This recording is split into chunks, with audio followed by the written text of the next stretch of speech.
Hi all, welcome back to my channel Homely Blogs and Recipes. Saturday ಬೆಳಗ್ಗೆನೇ ಬ್ಲಾಗ್ನ start ಮಾಡ್ಕೊಂಡಿದ್ದೀನಿ.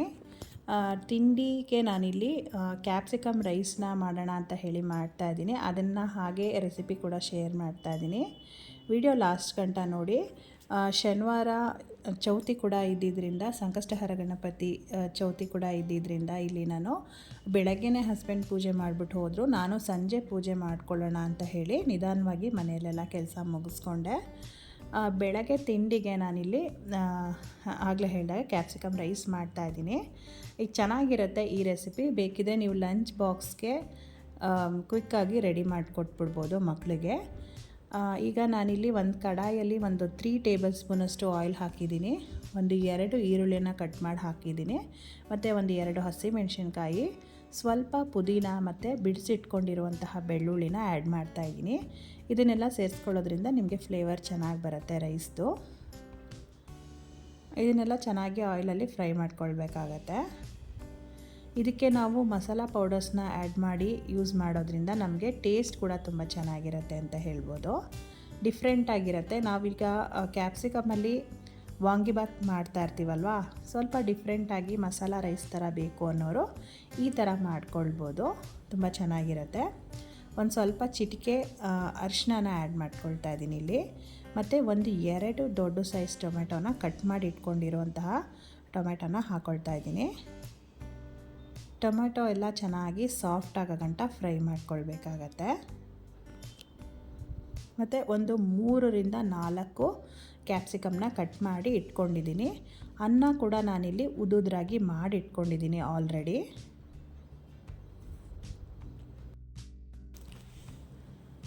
Tomato ಎಲ್ಲ ಚೆನ್ನಾಗಿ ಸಾಫ್ಟ್ ಆದಮೇಲೆ ಒಂದೊಂದಾಗಿ ಸ್ಪೈಸಸ್ನ ಆ್ಯಡ್ ಮಾಡ್ಕೊಳ್ಳೋಣ. 1 ಟೇಬಲ್ ಸ್ಪೂನಷ್ಟು ಅಚ್ಕಾರದ ಪುಡಿನ ಆ್ಯಡ್ ಮಾಡ್ಕೊಳ್ತೀನಿ ನಾನಿಲ್ಲಿ.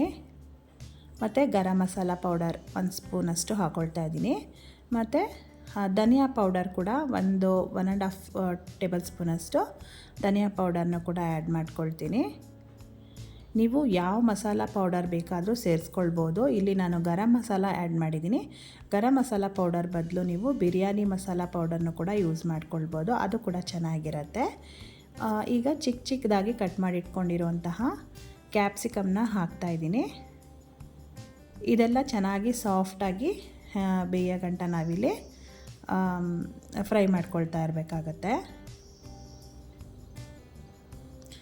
ಮಕ್ಕಳಿಗೆ ಎಲ್ಲ ತರಕಾರಿನೂ ತಿನ್ನಿಸ್ಬೇಕು ಅಂದಾಗ ನಾವು ಈ ಥರ ರೈಸ್ ಐಟಮಲ್ಲಿ ಡಿಫ್ರೆಂಟ್ ವೆಜಿಟೇಬಲ್ಸ್ನ ಯೂಸ್ ಮಾಡಿಕೊಂಡು ಈ ಥರ ರೈಸ್ ಮಾಡಿಕೊಡೋದ್ರಿಂದ ಅವರು ತರಕಾರಿನ ಕೂಡ ತಿಂದಂಗೆ ಆಗುತ್ತೆ. ಕ್ಯಾಪ್ಸಿಕಮ್ ಕೂಡ ತುಂಬ ಒಳ್ಳೆಯದು ಅಂತ ಹೇಳ್ಬೋದು. ಇದರಲ್ಲೂ ತುಂಬ ಹೆಲ್ತ್ ಬೆನಿಫಿಟ್ಸ್ ಇದೆ.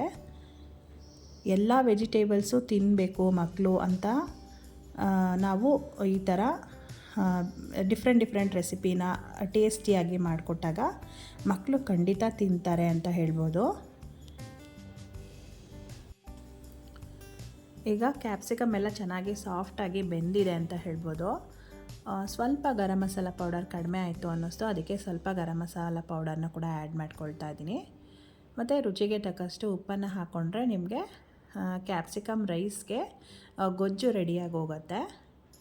ತುಂಬ ಟೇಸ್ಟಿಯಾಗಿರುತ್ತೆ. ಮತ್ತು ಇಲ್ಲಿ ನಾನು ರೈಸ್ ಆಲ್ರೆಡಿ ಮಾಡಿಟ್ಕೊಂಡಿದ್ದೀನಿ ಅಂತ ಹೇಳಿದ್ನಲ್ವ. ಈಗ ಗೊಜ್ಜೆಲ್ಲ ರೆಡಿ ಆದಮೇಲೆ ಸ್ಟವ್ನ ಆಫ್ ಮಾಡಿಕೊಂಡು ನಾವು ಮಾಡಿಟ್ಕೊಂಡಿರುವಂತಹ ರೈಸ್ನ ಆ್ಯಡ್ ಮಾಡಿಕೊಂಡು ನೀಟಾಗಿ ಮಿಕ್ಸ್ ಮಾಡ್ಕೊಳ್ಬೇಕಾಗತ್ತೆ. ಸ್ವಲ್ಪ ಕೊತ್ತಂಬರಿ ಸೊಪ್ಪನ್ನು ಆ್ಯಡ್ ಮಾಡಿಕೊಂಡು ರೈಸ್ನೆಲ್ಲ ಮಿಕ್ಸ್ ಮಾಡಿದ್ರೆ ನಿಮಗೆ ಕ್ಯಾಪ್ಸಿಕಮ್ ರೈಸ್, ಟೇಸ್ಟಿಯಾಗಿರುವಂತಹ ಕ್ಯಾಪ್ಸಿಕಮ್ ರೈಸ್ ರೆಡಿಯಾಗಿ ಹೋಗುತ್ತೆ. ಅದಾದಮೇಲೆ ಮಕ್ಕಳನ್ನೆಲ್ಲ ಸ್ಕೂಲಿಗೆ ಕಳಿಸಿ ನಾನು ಸ್ವಲ್ಪ ಬಟ್ಟೆಗಳಿತ್ತು, ಅದನ್ನು ವಾಶ್ ಮಾಡಿಬಿಡೋಣ ಅಂತ ಹೇಳಿ ವಾಶ್ಗೆ ಹಾಕಿದ್ದೀನಿ. ಸ್ವಲ್ಪನೇ ಬಟ್ಟೆ ಇತ್ತು, ಅದಕ್ಕೋಸ್ಕರ ಹಾಫ್ ಆನ್ ಅವರ್ಗೆ ನಾನು ಸೆಟ್ ಮಾಡ್ಕೊಂಡಿದ್ದೀನಿ ವಾಷಿಂಗ್ ಮಿಷಿನ್ನ. ಜಾಸ್ತಿ ಕೊಳೆ ಇತ್ತು, ಜಾಸ್ತಿ ಬಟ್ಟೆ ಇತ್ತು ಅಂದಾಗ ನಾನು ಲಾಸ್ಟ್ ವೀಡಿಯೋದಲ್ಲೆಲ್ಲ ಶೇರ್ ಮಾಡ್ಕೊಂಡಿದ್ದೀನಿ 1 ಅವರ್ಗೆ ಸೆಟ್ ಮಾಡ್ತೀನಿ ನಾನು. ಸ್ವಲ್ಪ ಬಟ್ಟೆ ಕಡಿಮೆ ಇದ್ದರೂ ಜಾಸ್ತಿ ಗಲೀಜಾಗಿದೆ, ಯೂನಿಫಾರ್ಮ್ ಎಲ್ಲ ವಾಶ್ ಮಾಡ್ಕೋಬೇಕು ಅನಿಸಿದ್ರೆ ಹಾಟ್ ವಾಟರ್ ಸೆಟ್ಟಿಂಗ್ ಇರುತ್ತಲ್ವ, ಹಾಟ್ ವಾಟರ್ ಸೆಟ್ಟಿಂಗ್ನ ಮಾಡಿ ನಾನಲ್ಲಿ ವಾಶ್ಗೆ ಹಾಕ್ಬಿಡ್ತೀನಿ. ಅದು ಇನ್ನೊಂದು 15 ಮಿನಿಟ್ಸ್ ಜಾಸ್ತಿ ತೊಗೊಳುತ್ತೆ, ಅಂದರೆ 3/4 ಗಂಟೆ ತೊಗೊಳುತ್ತೆ. ಆ ಥರ ನೀವು ಸೆಟ್ ಮಾಡಿ ವಾಶ್ ಮಾಡ್ಕೊಳ್ಳೋದ್ರಿಂದ ಕೊಳೆ ಆಗಿರೋ ಬಟ್ಟೆಗಳೆಲ್ಲ ನೀಟಾಗಿ ಹಾಟ್ ವಾಟರ್ ಸೆಟ್ ಮಾಡಿ ವಾಶ್ ಮಾಡ್ಕೊಳ್ಳೋದ್ರಿಂದ ನಿಮಗೆ ಬಟ್ಟೆ ಕ್ಲೀನ್ ಆಗುತ್ತೆ ಅಂತ ಹೇಳ್ಬೋದು. ಅದಾದಮೇಲೆ ಮನೆಯೆಲ್ಲ ಕ್ಲೀನಿಂಗ್ ಕೆಲಸ ಎಲ್ಲ ಮುಗಿಸಿ ನಾನು ಅಡುಗೆ ಮಾಡೋಣ ಅಂತ ಹೇಳಿ ಅಡುಗೆ ಸ್ಟಾರ್ಟ್ ಮಾಡ್ಕೊಂಡಿದ್ದೀನಿ. ಇಲ್ಲಿ ನಾನು ಎಲ್ಲ ಒಂದು ಮಿಕ್ಸಡ್ ವೆಜಿಟೇಬಲ್ಸ್ನ ಹಾಕಿ ನಾನಿಲ್ಲಿ ಬಸ್ಸಾರನ್ನ ಮಾಡೋಣ ಅಂತ ಹೇಳಿ ಬಸ್ಸಾರು ಮಾಡ್ತಾಯಿದ್ದೀನಿ. ಈ ಬಸ್ಸಾರು ರೆಸಿಪಿ ನಾನು ಆಲ್ರೆಡಿ ಶೇರ್ ಮಾಡ್ಕೊಂಡಿದ್ದೀನಿ. ಇಲ್ಲಿ ನಾನು ಬೀನ್ಸು, ಕ್ಯಾಬೇಜ್ ಮತ್ತು ಸಬ್ಸಿಗೆ ಸೊಪ್ಪನ್ನು ಹಾಕ್ಕೊಂಡು ಬಸ್ಸಾರನ್ನ ಮಾಡ್ತಾಯಿದ್ದೀನಿ. ಚೆನ್ನಾಗಿರುತ್ತೆ. ಈ ಥರ ಮಿಕ್ಸ್ ವೆಜಿಟೇಬಲ್ಸ್ನ ಹಾಕಿ ನೀವು ಬಸ್ಸಾರು ಮಾಡಿದ್ರೆ ಅದು ಕೂಡ ಚೆನ್ನಾಗಿರುತ್ತೆ. ಈ ತರಕಾರಿ ಬೇಯಿಸಿರೋಂತಹ ನೀರಲ್ಲಿ ಬಸ್ಸಾರು ಮಾಡ್ಕೊಳ್ಳೋ ಅಂಥದ್ದು.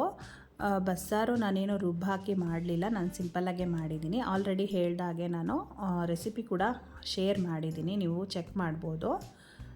ತುಂಬ ಚೆನ್ನಾಗಿರುತ್ತೆ ಸೊಪ್ಪುಗಳೆಲ್ಲ ಆ್ಯಡ್ ಮಾಡಿರೋದ್ರಿಂದ. ಮತ್ತು ಇದಕ್ಕೆ ನಾನು ಹಸಿರು ಕಾಳು ಮತ್ತು ತೊಗರಿಬೇಳೆನ ಆ್ಯಡ್ ಮಾಡಿದ್ದೀನಿ. ಕಾಳುಗಳನ್ನು ತೊಗರಿಬೇಳೆ ಮತ್ತು ಹಸಿರು ಕಾಳು ಆ್ಯಡ್ ಮಾಡಿಕೊಂಡು ಮಾಡಿರೋ ಅಂಥದ್ದು.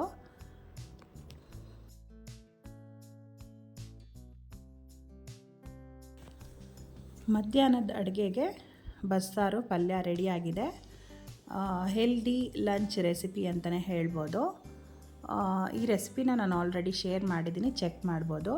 ಮತ್ತು ತುಂಬ ಬಿಸಿಲು ಇದ್ದಿದ್ದರಿಂದ ಬಟ್ಟೆಗಳೆಲ್ಲ ಚೆನ್ನಾಗಿ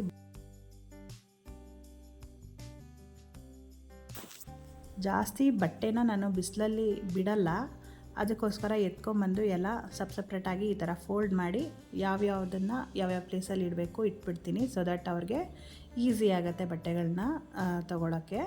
ಮತ್ತು ಸಂಜೆ ಹೇಳಿದ್ನಲ್ಲ, ಆಗಲೇ ಚೌತಿ ಇದ್ದಿದ್ದರಿಂದ ನಾನು ಸಂಜೆ ಎಲ್ಲ ಪೂಜೆ ಮುಗಿಸ್ಕೊಂಡು ದೇವಸ್ಥಾನಕ್ಕೂ ಕೂಡ ಹೋಗಿ ಬಂದ್ವಿ. ನೈವೇದ್ಯಕ್ಕೆ ಇಲ್ಲಿ ನಾನು ಬೆಲ್ಲ ಮತ್ತು ಕೊಬ್ಬರಿ ಇಟ್ಟಿದ್ದೀನಿ. ವಿಡಿಯೋ ಇಷ್ಟ ಆದರೆ ಲೈಕ್ ಮಾಡಿ, ಶೇರ್ ಮಾಡಿ, ಕಮೆಂಟ್ ಮಾಡಿ. ಪ್ಲೀಸ್ ಸಬ್ಸ್ಕ್ರೈಬ್ ಮಾಡ್ಕೊಂಡು ನೋಡಿ. Thank you for watching.